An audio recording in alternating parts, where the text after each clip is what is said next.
The other thing I wanted to talk to you about, since you are pretty heavily on the scene in New York, is that principle that you talked about with your recovery, with listening to your body, kind of what the doctor and Bobby told you.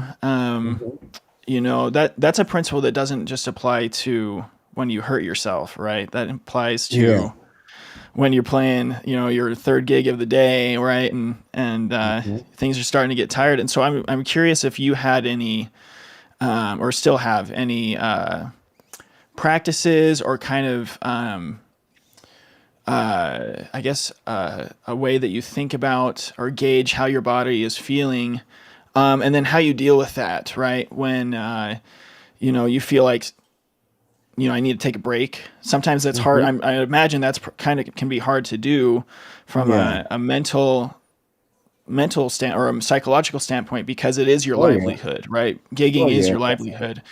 And so when you do need Definitely. to take a break, like what do you do to kind of help you like take that rest? Because I think Well, there's a big psychological part of it. well, it's just, for example, I play this past weekend. I played 4 shows. I played 2 shows Saturday and 2 shows Sundays, and so I made the decision to not play at all on Monday.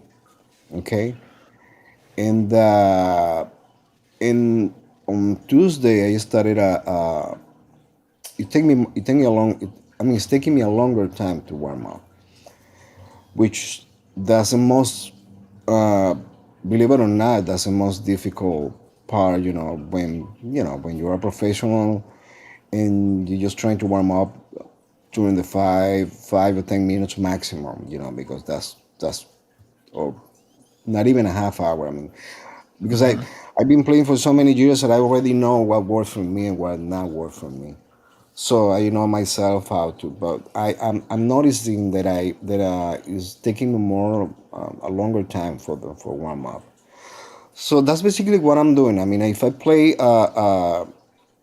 Tuesday, I'm gonna play tonight, and I might do the weekend. Might play the weekend. I have 2 shows on this weekend, and I'm planning to do the same. I mean, trying to one day at a time, and just as I said before, trying to not force anything.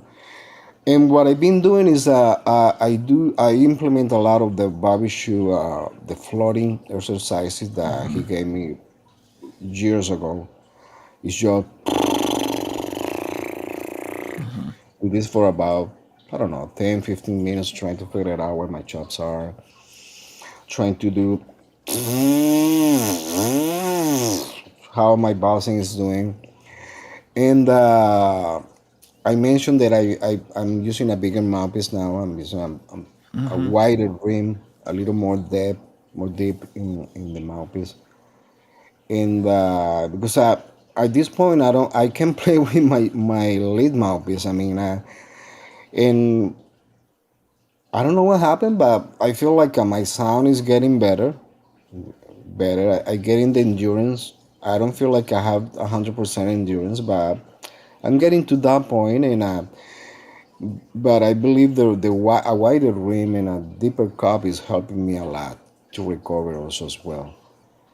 Uh, and I'm not planning to go back to my lead mouthpiece. I mean, I don't know, probably in the next 6 months, just to give it a try. Okay, Mm-hmm. if I can still make a sound on the mouthpiece, and I do a lot of the bossing lead pipe.